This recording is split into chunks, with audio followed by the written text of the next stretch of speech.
बिस्मिल्लाहिर्रहमानिर्रहीम। अस्सलाम वालेकुम नाज़रीन, आप यूट्यूब चैनल देख रहे हैं। मैं इमरान खान हूँ। मोहसिन नकवी साहब को मैदान में लाया गया, यानी हालात वाकई गड़बड़ है और इस मौके पर उनका मैदान में आना, वो ये चाहते हैं कि थोड़ा सा एक रूम हासिल किया जाए। मुझे ऐसा लगा कि वो थोड़ा सा टाइम गेन करना चाहते हैं और टाइम गेन करने के लिए कुछ जो दानिश्वर हैं उनको भी इस्तेमाल किया गया। कल से कुछ एक्सपर्ट्स जो हैं उनको मैदान में लाया गया, मुख्तलिफ टीवी चैनल्स के ऊपर ये ख़बरें चलवाई गई, आज अखबारात में भी छपवाया गया। जैसा कि अंसार अब्बासी साहब की ये खबर है, अगर इस खबर को आप देखें तो आपको आइडिया हो जाएगा। वो ये कहते हैं जी कि chief of the defence forces के ओहदे के बाज़ाब्ता नोटिफिकेशन पर गौर जारी है। हालिया तरमीम के मुताले से वाज़ेह होता है कि नोटिफिकेशन के इजरा की कोई कानूनी मुद्दत मुकर्रर नहीं की गई और इसमें ताख़ीर से कोई आइनी या इंतज़ामी खला भी पैदा नहीं होता। ये इन्होंने अखज़ कर लिया अंसार अब्बासी साहब ने। तो हम सारे जानते हैं, उनको भी बताया गया है कि उन्होंने जंग में अपनी बाई लाइन एक स्टोरी भी छाप दी है कि जनाब कोई प्रॉब्लम नहीं है, पाकिस्तान में सारी चीज़ें कानून और कायदे के मुताबिक चल रही हैं और पाकिस्तान में जनाब इस वक्त एक आर्मी चीफ भी मौजूद है, सारी चीज़ें कंट्रोल्ड हैं और कुछ ऐसा नहीं है जैसा मार्केट के अंदर या खबरों के अंदर जो बातें फैली हुई हैं, उनको नॉर्मलाइज करने की कोशिश कर रहे हैं। लेकिन मोहसिन नकवी साहब की अगर आप प्रेस कॉन्फ्रेंस सुने और उसके ऊपर अगर आप गौर करें तो आपको ये समझ आती है कि एक बेचैनी तो है एस्टेब्लिशमेंट के कैंप में। देखिए, मोहसिन नकवी साहब जो हैं वो एस्टेब्लिशमेंट के आदमी हैं, इनका गवर्नमेंट से कोई ताल्लुक नहीं है। आसिम मुनीर साहब से इनके ज़ाती ताल्लुकात हैं। उन ज़ाती ताल्लुकात की बुनियाद पे ये एक मीडिया वाले से या एक मीडिया के सेठ से इन्होंने अपना जो किरदार है उसको तब्दील किया और वो एक सियासतदान बन गए और ये वक्ती तौर पे एक सियासतदान का इन्होंने रूप धारा है। इनका कोई सियासी करियर नहीं है, कोई अवामी नौइयत की इनकी शख्सियत नहीं है। लिहाजा जब तक आसिम मुनीर साहब हैं तब तक ये मौजें करेंगे, उसके बाद ये किस्सा पारीना बन जाएंगे, ये हम सारे जानते हैं। देखें ना, इनकी इतने लाडले हैं कि इनको जो सबसे ज़्यादा ओहदा फैसिनेट करता है लोगों को, चेयरमैन पीसीबी, वो ओहदा भी इनको दिया गया। वजारत दाखिला जो सबसे बड़ी वजारत में से एक है पाकिस्तान में, वो वजारत भी इनको दी गई है। मोहसिन नकवी साहब जो हैं वो ताख़ीर की कोई वजह नहीं बता सके कि ये ताख़ीर क्यों हो रही है। लेकिन मोहसिन नकवी साहब की कुछ चीज़ें अगर आप सुने तो आपको आइडिया हो जाएगा। एक तो उन्होंने कहा कौन सा नोटिफिकेशन, यानी वो भोले बन गए। पूरा पाकिस्तान उस नोटिफिकेशन के बारे में बात कर रहा है, अखबारात में आप उस नोटिफिकेशन के बारे में खबरें छपवा रहे हैं, टीवी के ऊपर आप चीज़ों को नॉर्मलाइज करने के लिए उस नोटिफिकेशन की बात कर रहे हैं, आपका वजीर दिफा उसके ऊपर स्टेटमेंट दे रहा है, आपका दूसरा वजीर राना सनाउल्लाह वो इसके बारे में 13 तारीख से लेकर अब तक बात कर रहा है और सब इसके बारे में बात कर रहे हैं। अभी तो वो हनीफ अब्बासी का स्टेटमेंट आया जी, हो सकता है हमने नोटिफिकेशन कर दिया हो, खबर बाहर ना आई हो, बल्कि उन्होंने तो अनाउंस कर दिया जी कि हमारा जो चीफ है या चीफ ऑफ डिफेंस फोर्सेस जो होंगे वो, उन्होंने कहा जी हमारी choice field marshal Asim Munir ही है। ये हनीफ अब्बासी साहब ने कह दिया। तो ये पूछना कि कौन सा नोटिफिकेशन, ये मोहसिन नकवी साहब की कमजोरी को जाहिर करता है, उस बेचैनी और तजब्जुब को जाहिर करता है जिससे इस वक्त एस्टेब्लिशमेंट या खास तौर पे आसिम मुनीर साहब गुजर रहे हैं। उन्होंने कहा अच्छा है, इन्हें थोड़े दिन करने दें, चंद लोगों की दिहाड़ी लगी हुई है, लगी रहने दें। आइन में एक नया इदारा बन रहा है, पूरा सिस्टम बनने में दिन लगते हैं, घंटे लगते हैं। ये तो नहीं हो सकता कि बटन दबाएं और हो जाए। ये मोहसिन नकवी साहब ने कहा। आईनी तरमीम होने में तो दिन नहीं लगते, आईनी तरमीम होने में तो घंटे नहीं लगते, वहाँ पे 2/3 अक्सरियत के लिए बंदे उठाने में तो दिन नहीं लगते, वहाँ तो धड़ाधड़ काम होता है। वहाँ तो मोहसिन नकवी साहब यहाँ से ऑर्डर होता है, शहबाज शरीफ साहब काबीना के इजलास को वहाँ से बुलाते हैं अजरबैजान से और यहाँ अप्रूवल हो जाती है फौरी तौर पे सेनेट, सेनेट के बाद कौमी असम्बली और सदर, और चट मंगनी पट ब्याह वाला काम हो जाता है। फटाफट आपके हाथ में आईनी तरमीम आ जाती है। आईनी तरमीम जैसा मुश्किल और बड़ा काम बटन दबाने में आप कर लेते हैं, लेकिन ये एक नोटिफिकेशन छोटा सा, इसको आप ये कह रहे हैं कि बटन दबाने जितना आसान काम नहीं है। मामला इतना सादा नहीं है नाज़रीन। देखिए, पाकिस्तान का वजीर आजम इस वक्त पाकिस्तान से भागा हुआ है, सादा लफ्जों में कहूं तो भागा हुआ है। वो पाकिस्तान में इस वक्त एस्टेब्लिशमेंट को फेस नहीं करना चाह रहा। वो बरतानिया में आकर बैठ गया और गैर ज़रूरी तौर पे बरतानिया में आकर बैठ गया, क्योंकि वो ये जानता है कि अगर वो पाकिस्तान में होगा तो ये काम उससे ज़बरदस्ती 5 मिनट में करवा लिया जाएगा। तो वो अपनी मर्जी से करना चाहता है या डील को अपनी मर्जी से हतमी शक्ल देना चाहता है या जो गारंटीज उसे चाहिए वो गारंटीज हासिल करना चाहता है। यो अमेरिकन अप्रूवल की अगर आप बात कर ले, कुछ भी है, जो भी है, वजीर आजम पाकिस्तान अगर अभी पाकिस्तान में नहीं है तो उसका सबसे बड़ा रीजन ये है कि वो इस सिचुएशन को अवॉइड करने के लिए बरतानिया में आया। और ये खुली बात है, सारा पाकिस्तान इसके ऊपर बात कर रहा है। वजीर आजम के बहुत करीबी लोग हैं या बरतानिया में, उन्होंने ट्वीट इस किस्म के किए कि जिनसे ये तासुर बड़ा तगड़ा हो गया और हर आदमी की इसके ऊपर नजर भी है। तो वजीर आजम बरतानिया में बैठा कि उससे जबरदस्ती ना करवाई जा सके। आप अंदाजा करें पाकिस्तान में किस लेवल की बदमाशी है कि जो चाहिए वो हासिल कर लिया जाता है। अभी मैं इसके बारे में आपको आने वाले दिनों में कुछ चीजें बताऊंगा कि कैसे पाकिस्तान में बदमाशी करके लोगों से क्या कुछ छीन लिया गया और किस तरीके से छीना गया और इसके अंदर कौन कौन से इदारे मुलव्वस हैं, ये मैं आपको आने वाले वक्त में बताऊंगा। लेकिन अच्छी खासी जो है वो कमजोरी नजर आ रही है एस्टेब्लिशमेंट की और बेचैनी नजर आ रही है। देखें ना, अब शहजाद अकबर साहब ने चंद अफसरान की जो अंदरूनी एक खींचातानी चल रही है उसके ऊपर कुछ चीज़ों को रिपोर्ट किया। उन्होंने कहा जी अंदरूनी खाना खींचातानी चल रही है, ये उदा मुझे चाहिए, वो मुझे चाहिए, वो मुझे चाहिए। इस चक्कर के अंदर एक दूसरे के फैमिली मेंबर भी उठा लिए गए। ये बात जो है शहजाद अकबर साहब ने रिपोर्ट कर दी। अब जब उन्होंने ये खींचातानी रिपोर्ट की, इस पर बहुत तकलीफ हुई। मोहसिन नकवी साहब आए, उन्होंने आके धमकी भी लगा दी। उन्होंने कहा जी इनको उठाकर पाकिस्तान लेकर आएंगे, ये पाकिस्तान पहुंचेंगे, इनको जवाब देना पड़ेगा, आपको हम लेकर आएंगे। देखिए पता नहीं इनको आप पाकिस्तान ले जा पाएंगे या नहीं ले जा पाएंगे। मुझे मुस्तकबिल करीब में नजर आ रहा है कि आप पाकिस्तान से भागेंगे। शहजाद अकबर साहब को या दीगर लोगों को पाकिस्तान उठा के ले जाना तो ये बहुत दूर की बात है। आज तक पता नहीं कितने लोगों को पाकिस्तान की एस्टेब्लिशमेंट पाकिस्तान ले जा पाई है। बेशुमार ऐसे लोग जिन्होंने पाकिस्तान के साथ बहुत बुरा किया वो बाहर बैठे हुए हैं और इनके साथ राब्तों में भी हैं, उनको तो आज तक ये ले जा नहीं पाए। अल्ताफ हुसैन साहब के बारे में इन्होंने बड़े बड़े दावे किए थे, आज तक उनको तो ले जा नहीं पाए। तो ये इन लोगों को ले जाएंगे पाकिस्तान उठा के। जो मुझे दिखाई दे रहा है वो ये दिखाई दे रहा है कि बहुत जल्दी ये सारे लोग खुद पाकिस्तान छोड़कर भाग जाएंगे।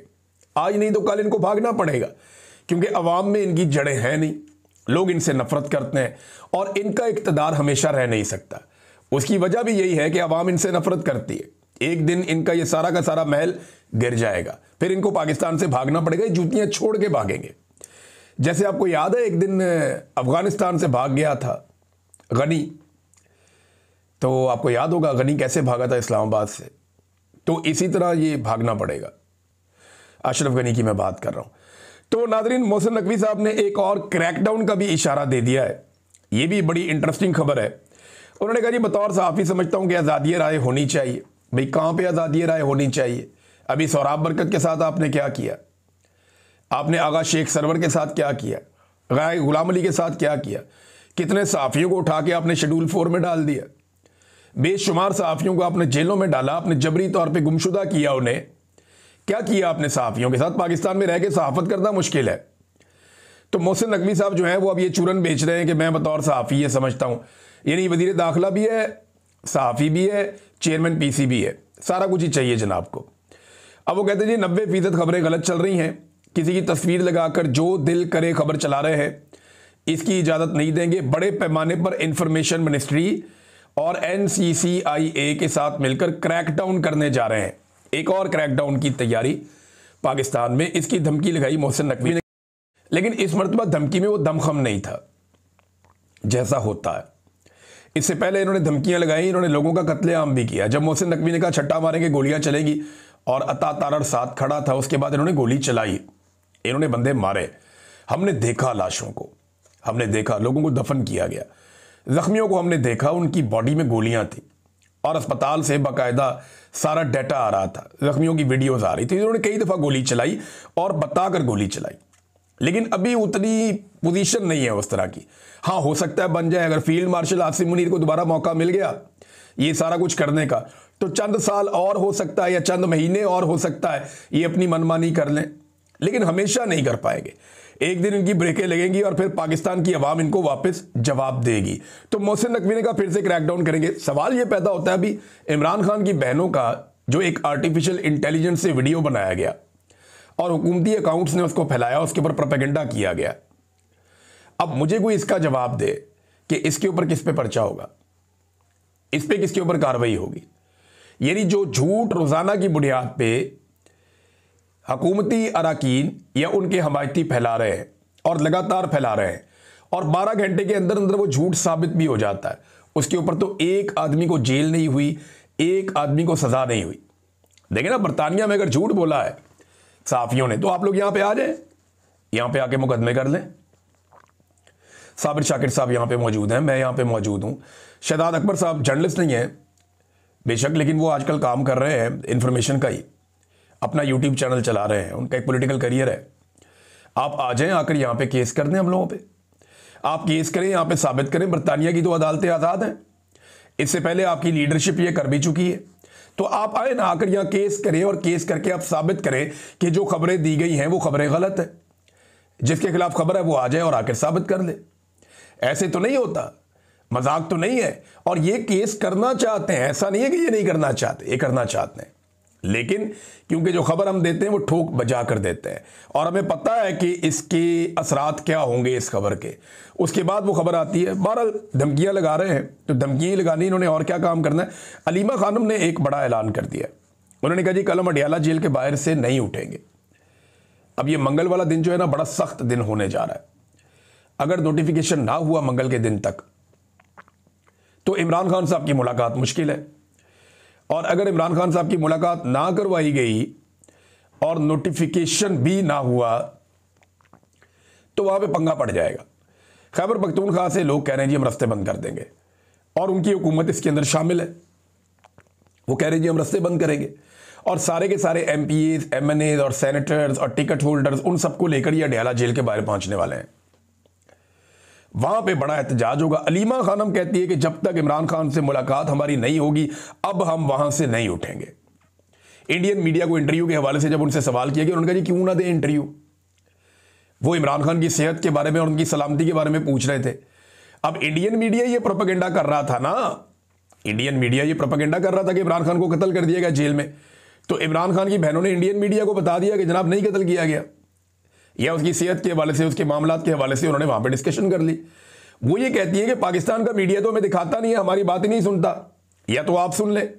फिर उन्होंने कहा जी फैक्ट्रियां किसकी हैं वहां पे, ताल्लुकात किसके हैं वहां पे, तोहफे कौन लेकर जाता था, मोदी किसके घर में। उन्होंने पकड़ के सारी चार्जशीट नवाज शरीफ पे बना दी।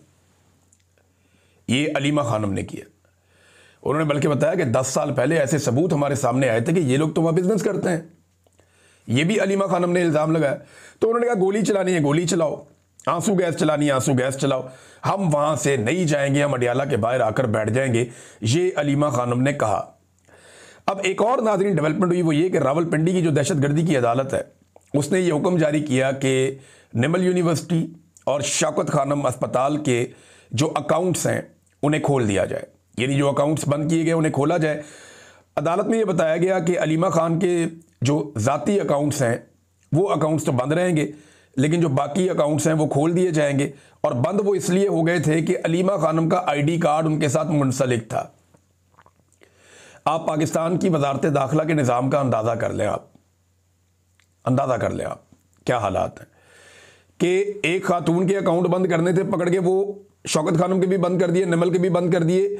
ये आइडेंटिफाई नहीं कर सके, क्लासीफाई नहीं कर सके कि ये अकाउंट अलग है वो अलग है। एक यूनिवर्सिटी के और एक अस्पताल के जहां पे लोगों का मुफ्त इलाज हो रहा है, उसके भी अकाउंट इन्होंने बंद कर दिए। तो मरीजों के साथ इन्होंने ज्यादती की। बहरहाल ये अकाउंट अब खुल गए हैं, ये अच्छी बात है। नाज़रीन, एक बड़ा इंकशाफ है जो रियासत अली आज़ाद साहब ने किया है। रियासत अली आज़ाद साहब आप सब जानते हैं, एक साबिक सदर हैं और इनका ताल्लुक है इस्लामाबाद हाई कोर्ट बार से। वो ये कहते हैं वफाकी आईनी अदालत इसलिए बनाई गई है कि एक सियासी जमात पाकिस्तान तहरीक इंसाफ पर पाबंदी लगाई जाएगी और रेफरेंस यहां भेजा जाएगा।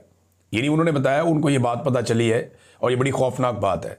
वो ये कहते हैं पाकिस्तान तहरीक इंसाफ पर बतौर जमात पाबंदी लगाई जाएगी और फिर रेफरेंस भेजा जाएगा वफाकी आईनी अदालत में, क्योंकि अब यहां पे रेफरेंस आना है। सुप्रीम कोर्ट ऑफ पाकिस्तान की तो आईनी हैसियत खत्म हो गई है, तो वफाकी आईनी अदालत में तो अपने बंदे बिठाए हुए हैं। एस्टेब्लिशमेंट उन्हें जो कहेगी या जो फैसला लिख कर देगी वो सुना देंगे जज।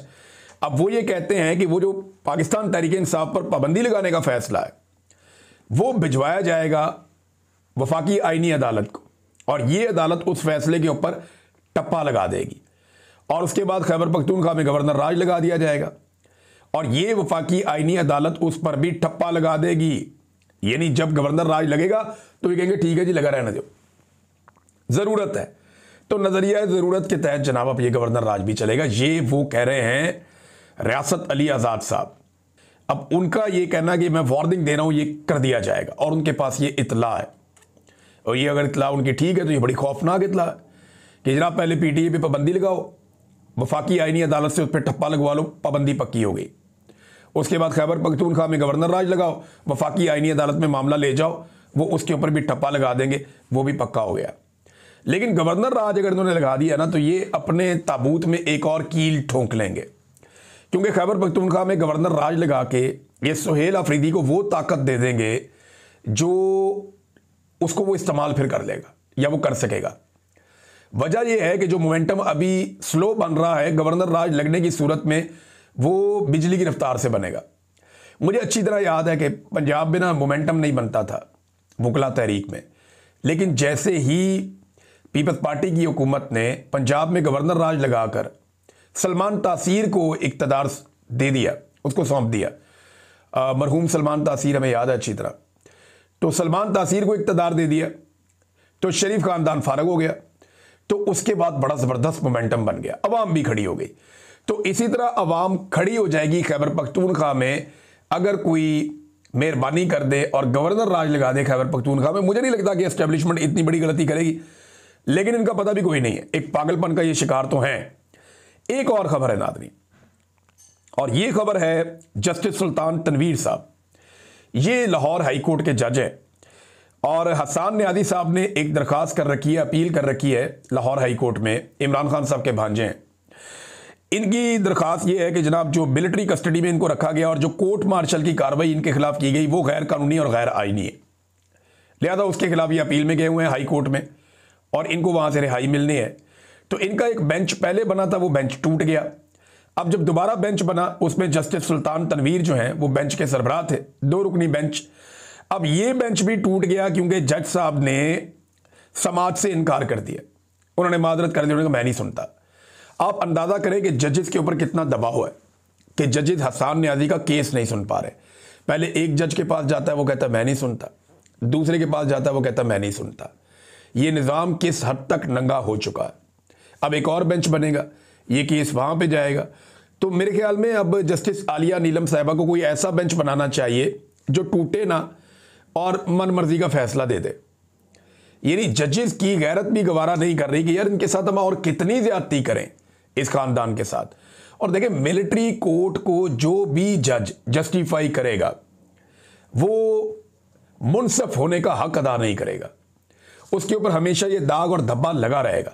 पाकिस्तान की आईनी अदालत के ऊपर ये दाग लगा हुआ है, वो जो मर्जी करे ये दाग धुलना नहीं है। तो नादरीन ये खबरें थी, अब तक के लिए इतना ही। अपना ख्याल रखिएगा, अपने इस चैनल का भी। अल्लाह हाफ़िज़।